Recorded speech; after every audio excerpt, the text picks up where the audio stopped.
Shalom, shalom, très chers téléspectateurs, que Dieu vous bénisse là où vous nous suivez.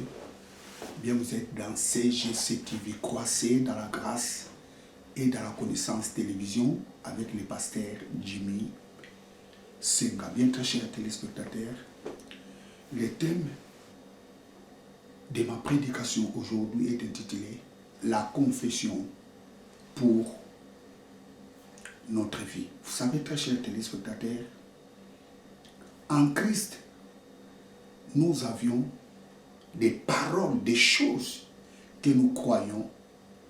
Et ces choses-là, nous les confessons parce que ces choses-là sont vraies. Praise God, hallelujah. Nous confessons les choses que nous croyons. Nous déclarons des choses que nous croyons.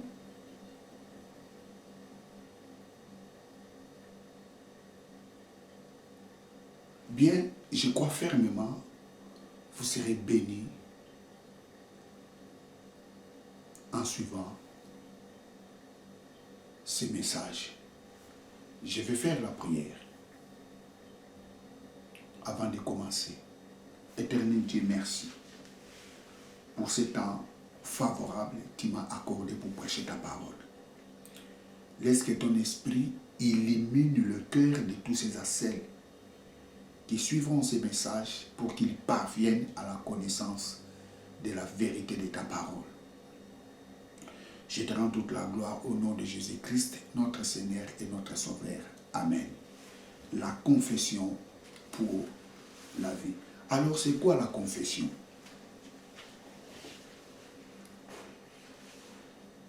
Pour nous les chrétiens, la confession, c'est quoi?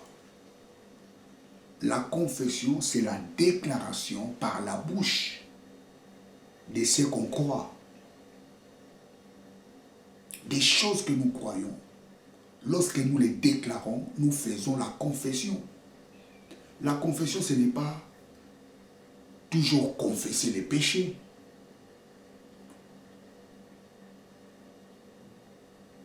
C'est-à-dire, tu déclares, tu dis des choses que tu as fait et tu crois que Dieu te pardonnera. La confession, ce n'est pas toujours confesser les péchés. La confession, la confession, c'est la déclaration par la bouche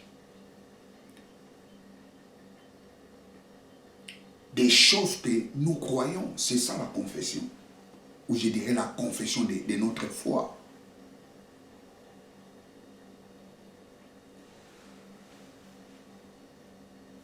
Lisons Romains chapitre 10, verset 9. C'est par là où j'ai tiré ma définition pour la confession. Romains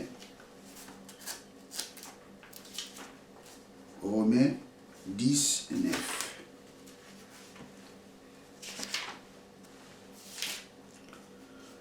Romains 10, 9.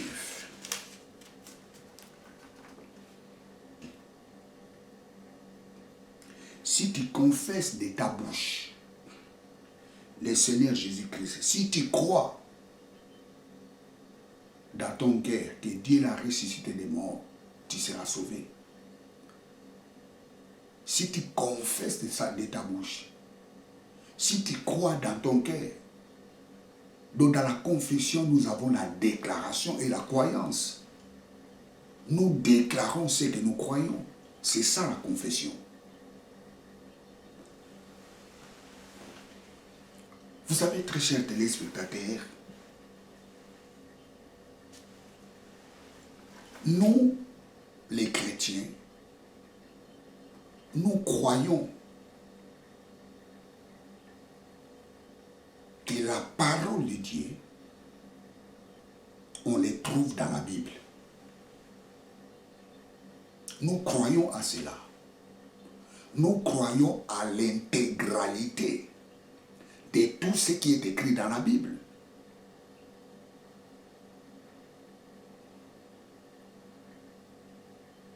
Notre foi repose dans la parole de Dieu. Et cette parole, on les trouve dans la Bible.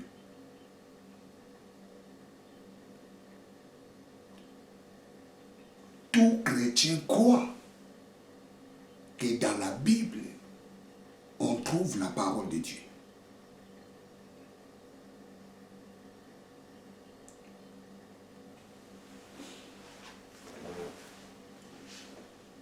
Vous savez, très chers téléspectateurs,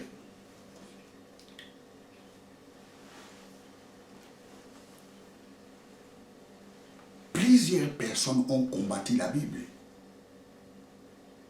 Ils ont dit que la Bible n'est pas la Bible est une mythe.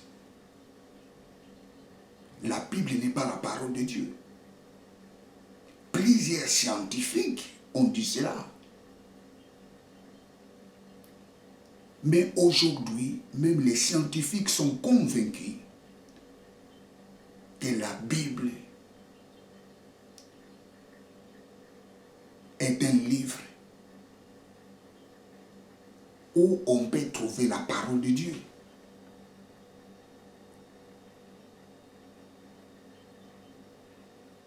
Vous savez, avant, qu'est-ce qu'on nous disait? Les mots Sinaï, ça se trouve en Égypte. Ça, c'est les mensonges. Les mots Sinaï ne se trouvent pas en Égypte. Les mots Sinaï se trouvent en Arabie Saoudite. C'est en Arabie Saoudite. Et la Bible ne ment pas. Lisons Galates chapitre 4, verset 25.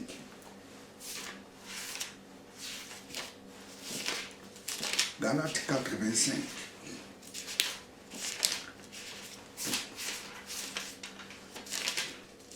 Galates 4, 25.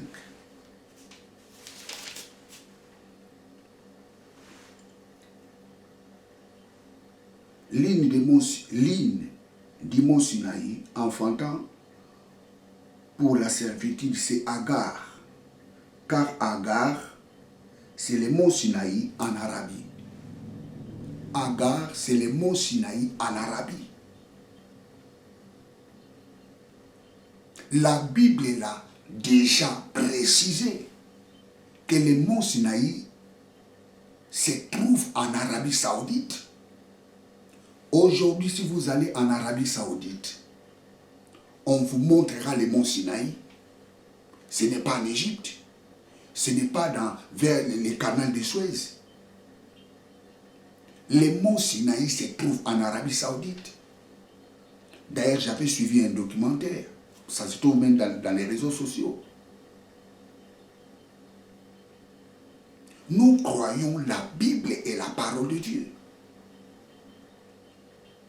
Même des preuves scientifiques. Nous avons des preuves scientifiques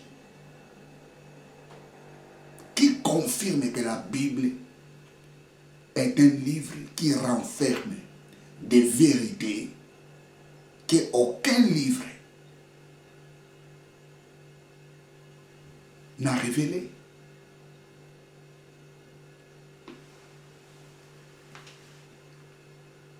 Nous croyons et nous confessons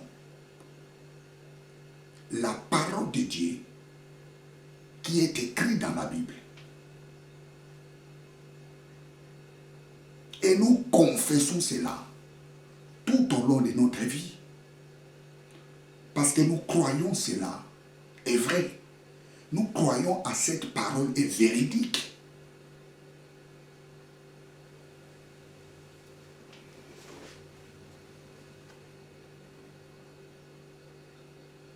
Nous croyons que Dieu est le créateur de toutes choses.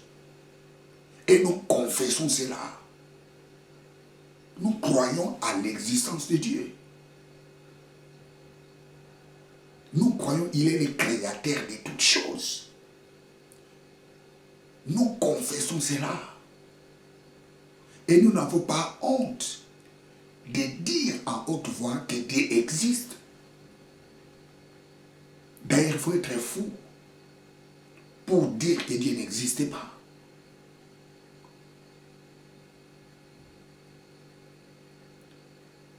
Une maison ne peut pas construire ne peut pas se construire tout seul. il faut qu'il y ait quelqu'un qui puisse les construire. L'homme ne peut pas apparaître sur la terre par hasard. C'est-à-dire qu'il y a quelqu'un qui a créé l'homme. Nous croyons et nous déclarons cela, que Dieu existe et c'est lui le créateur de toutes choses. Ésaïe 45, verset 18.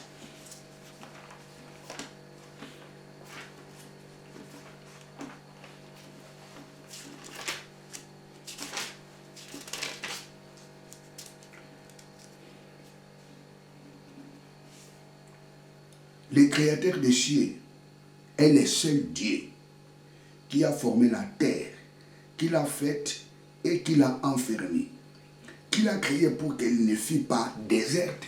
Dieu n'avait pas créé le monde pour qu'elle soit déserte. Je reprends, Dieu n'avait pas créé le monde pour que le monde soit déserte. Dieu a créé le monde pour que le monde soit habité. Nous croyons à cette parole. Toutes ces théories de l'évolution, c'est des pires mensonges.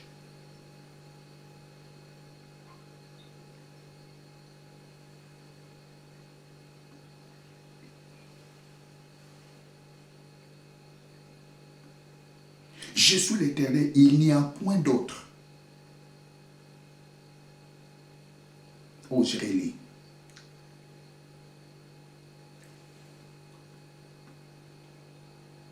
Car ainsi parle l'Éternel, le créateur des cieux, le seul Dieu qui a formé la terre, qui l'a faite et qui l'a enfermée, qui l'a créée pour qu'elle ne fût pas déserte. Dieu n'a pas créé la terre pour qu'elle soit déserte, mais qu'il a formé pour qu'elle fût habitée, Je suis l'Éternel, il n'y en a point d'autre. Dieu n'a pas créé le monde pour que ce monde soit désert. Non. Dieu n'a pas créé le monde pour qu'il soit désert. Mais par contre, il a créé le monde pour qu'il soit habité.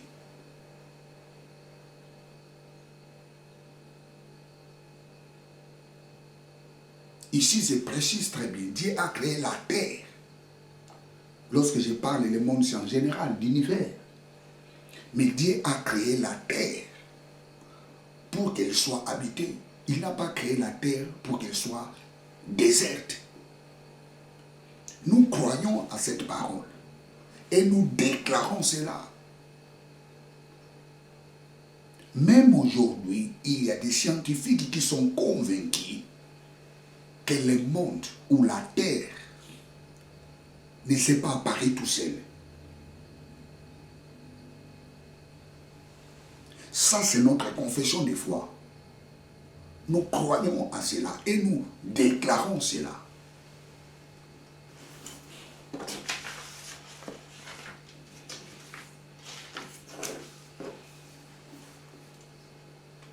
Nous croyons que Jésus-Christ est fils de Dieu.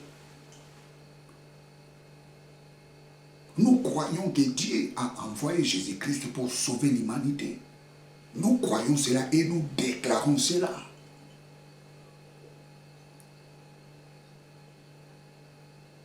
Parce que l'homme s'est éloigné de Dieu les jours qu'il a désobéi à la parole de Dieu. Il y a eu une séparation entre l'homme et Dieu. Et Dieu a envoyé Jésus-Christ pour réconcilier l'homme et Dieu. Et il a réconcilié l'homme et Dieu en envoyant son Fils. Nous croyons et nous déclarons que Jésus-Christ est fils de Dieu. Cela est notre foi. C'est notre confession de foi. Nous croyons et nous déclarons cela. Et nous n'avions pas honte de le déclarer parce que c'est la vérité.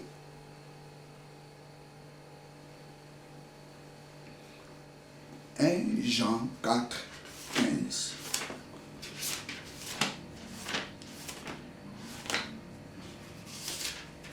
Praise God. Alléluia. 1 Jean 4, 15.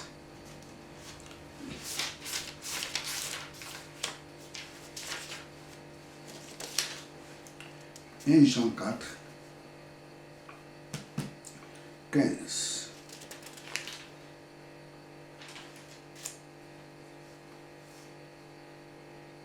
Celui qui confesse Jésus-Christ est fils de Dieu demeure en lui. Celui qui confesse Jésus-Christ est fils de Dieu demeure en lui. Nous confessons que Jésus-Christ est fils de Dieu.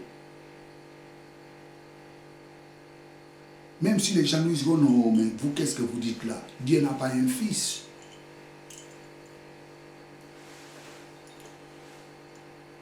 Vos mensonges là que vous prêchez, d'où vous l'avez tiré, où Dieu n'a pas un fils.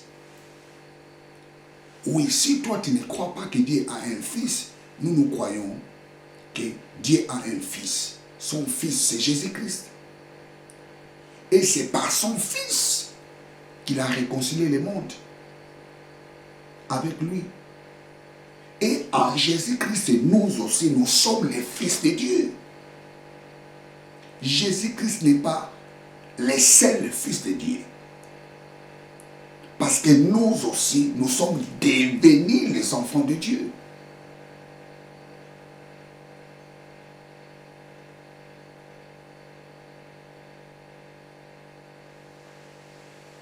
La Bible dit à tous ceux qui l'ont reçu, à tous ceux qui croient à son nom, Dieu leur avait donné l'autorisation de devenir enfants de Dieu. Nous sommes devenus enfants de Dieu comme Jésus.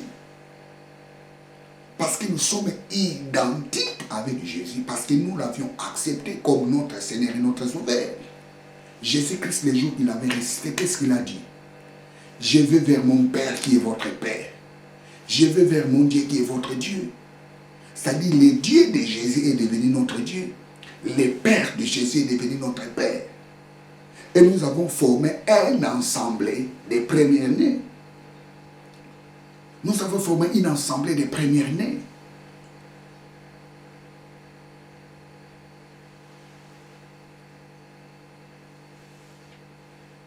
Nous sommes fils de Dieu comme Jésus.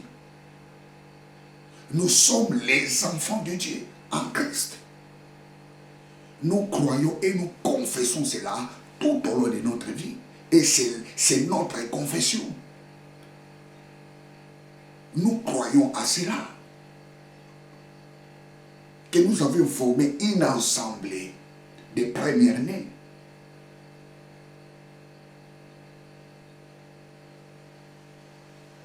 Avant, Jésus-Christ était le fils unique, mais aujourd'hui, Jésus-Christ n'est plus le fils unique de Dieu. Parce qu'il a amené nous tous. Il nous a donné place. Dieu nous a adoptés. Nous sommes devenus enfants de Dieu comme Jésus. Nous avions reçu l'esprit d'adoption. Dieu nous a acceptés comme ses enfants. Et que nous dit la Bible? Nous sommes co-héritiers avec Christ. Nous héritons égal à égal avec Jésus-Christ. C'est-à-dire, lorsque Dieu nous voit, il voit Jésus en nous. Lorsque Dieu voit Jésus, il nous voit. Parce que nous avions formé un seul corps avec Jésus. Praise God, alléluia. Lorsque Dieu voit Jésus, il nous voit.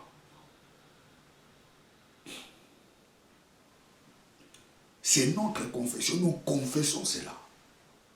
Nous croyons à cela. Nous déclarons cela.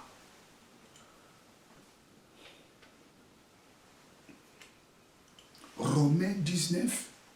Nous croyons que Jésus-Christ était mort. Et Dieu l'a ressuscité d'entre les morts.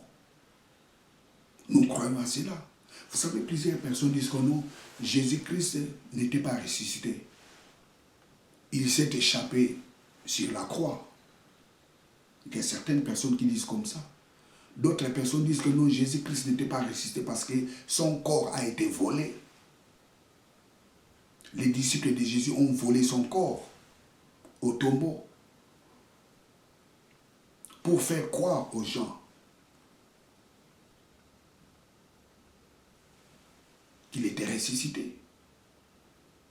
Toutes ces paroles sont des paroles des détracteurs de la Bible.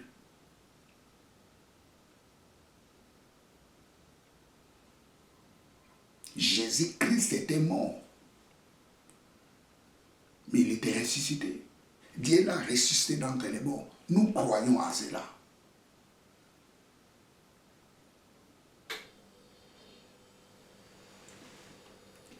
Acte 4 et 12. Nous croyons qu'il y a les salis en aucun autre nom. Aucun nom peut sauver une personne sur la terre, sauf le nom de Jésus. Aucun prophète peut sauver l'homme. Aucun gourou peut sauver l'homme. C'est le nom de Jésus qui peut sauver l'homme.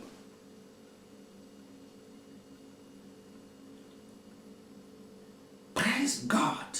Acte chapitre 4, verset 12. Acte 4 et 12.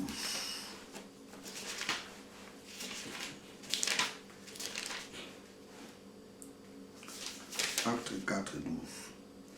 Il y a des salis en aucun autre nom, car il y a sous le ciel aucun autre nom qui a été donné parmi les hommes par lesquels nous devions être sauvés. Il y a un seul nom qui a été donné aux hommes sur la terre pour que nous soyons sauvés. C'est le nom de Jésus. Écoutez, très chers téléspectateurs, c'est le nom de Jésus qui peut te sauver. Aucune religion te sauvera. Aucune tendance religieuse te sauvera.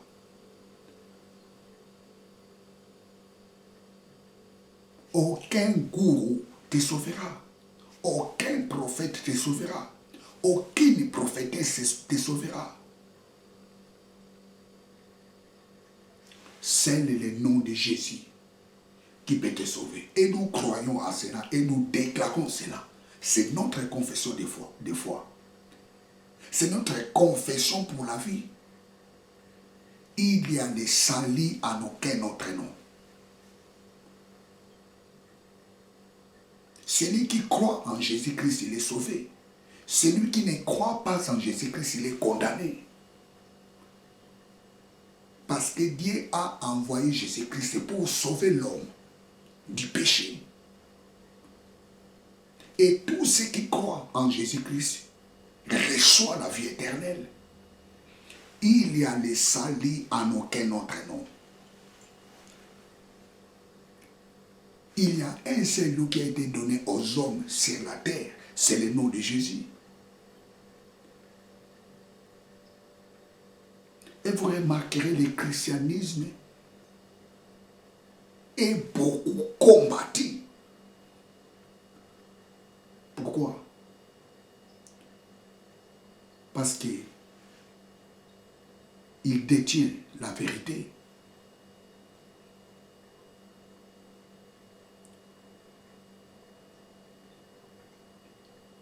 Il détient la vérité.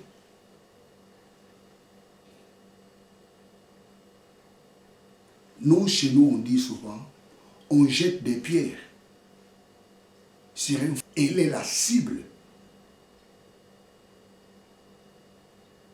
des gens.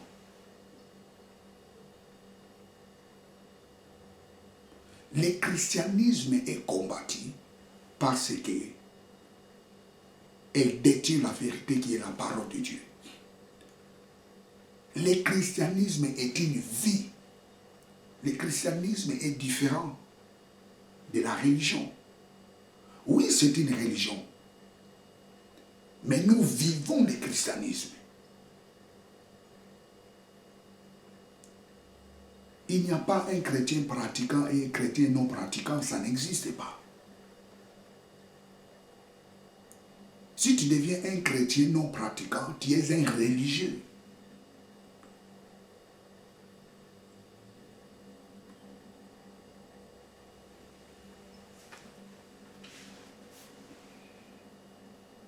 Nous croyons qu'il y a les salis en aucun autre nom.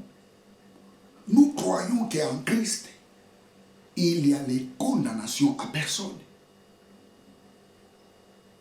Il n'y a aucune condamnation pour tous ceux qui sont en Christ. Praise God, alléluia. Il n'y a aucune condamnation pour tous ceux qui sont en Christ. Romains chapitre 8, verset 1. Nous croyons et nous confessons cela. Il n'y a aucune condamnation pour tous ceux qui sont en Christ. Les chrétiens sont rassurés qu'ils iront au ciel. Nous irons au ciel. Ce n'est pas parce que nous faisons des bonnes œuvres. Nous irons au ciel parce que nous avions accepté Jésus-Christ comme notre Seigneur et notre Sauveur. Mais cela ne nous donne pas l'accès de faire le mal. La Bible nous dit, celui qui a la sémence de Dieu ne pêche point. La sémence de Dieu est à nous. Le caractère de Dieu est à nous. Dieu est saint, nous sommes saints. Dieu est juste, nous sommes justes en Jésus-Christ. Nous croyons et nous confessons cela. Il n'y a plus de condamnation pour tous ceux qui sont en Christ. Et toi qui es en Christ, que personne ne te condamne. Que personne te dise que tu as des malédictions familiales. Que personne te dise qu'on t'a mis dans des fétiches, ta vie ne peut pas progresser. Que personne te dise comme ça. Si les personnes te disent comme ça, déclare la parole de Dieu, il n'y a plus de condamnation pour tous ceux qui sont en Christ. Praise God, alléluia. Romains chapitre 8, verset 1. Il n'y a plus de condamnation pour tous ceux qui sont en Christ. Waouh. Il n'y a donc maintenant aucune condamnation pour tous ceux qui sont en Christ. Tu es en Christ. Il n'y a plus de condamnation dans ta vie. Que personne te condamne que tu es un pécheur. Que personne te condamne que tu resteras comme tu es. Parce que Christ nous a affranchis les jours où nous l'avions eu la décision de l'accepter comme notre Seigneur et notre Sauveur. C'est pour la liberté que Christ nous a affranchis. Nous croyons et nous déclarons cela. Vous savez, aujourd'hui, plusieurs chrétiens suivent des séances de délivrance en délivrance. Pourquoi? Parce qu'ils n'arrivent pas à comprendre toutes ces choses. Il n'y a aucune condamnation pour tous ceux qui sont en Christ. Qui peut condamner celui que Dieu a libéré? Qui peut condamner celui que Dieu a délivré? Praise God, alléluia. Tout le mal que tu avais fait, les jours que tu avais accepté Jésus-Christ comme ton Seigneur et ton Sauveur, Dieu a effacé tous tes péchés.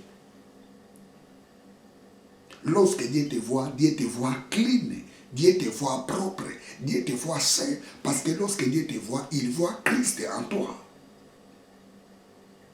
La Bible dit, si quelqu'un est en Christ, il est une nouvelle créature. Nous sommes en Christ. Dieu nous voit en Christ. Il n'y a aucune condamnation dans ta vie.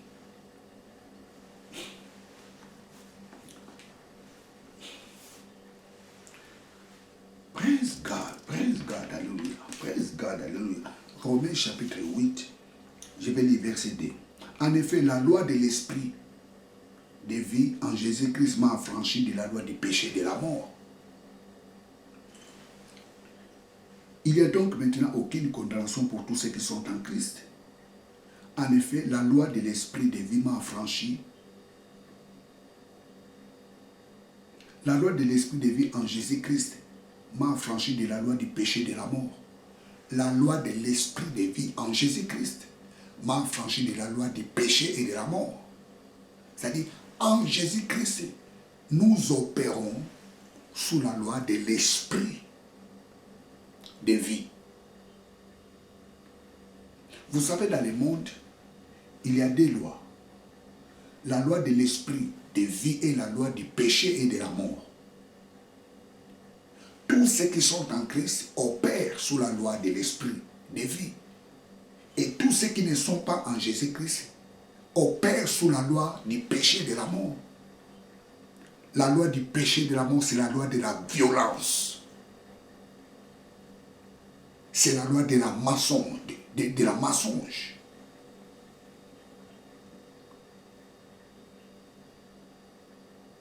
La loi du péché et de la mort, c'est la loi où on trouve la maladie. La loi du péché et de la mort, c'est la loi où on trouve toutes sortes de choses immoraux, je dirais immorales.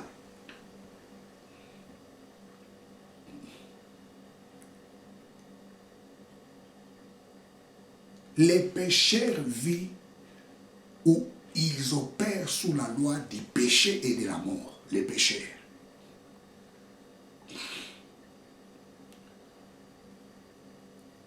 Mais tous ceux qui sont en Christ opèrent sous la loi de l'esprit et vie. La loi de l'esprit et vie, un jour j'en parlerai sur la loi de l'esprit de vie. Nous opérons sous la loi de l'esprit de vie. Nous n'opérons pas sous la loi du péché et de la mort.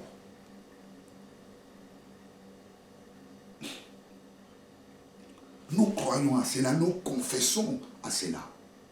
Nous confessons que nous opérons sous la loi de l'esprit de vie en Jésus-Christ.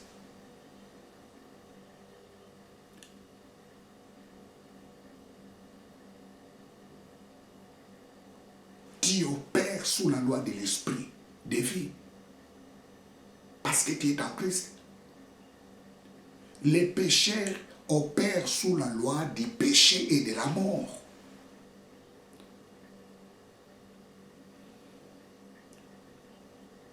La maladie se trouve dans la loi du péché et de la mort. L'échec se trouve dans la loi du péché et de la mort. La corruption se trouve dans la loi du péché et de la mort. Tout ce qui est négatif, la violence, se trouve dans la loi du péché et de la mort.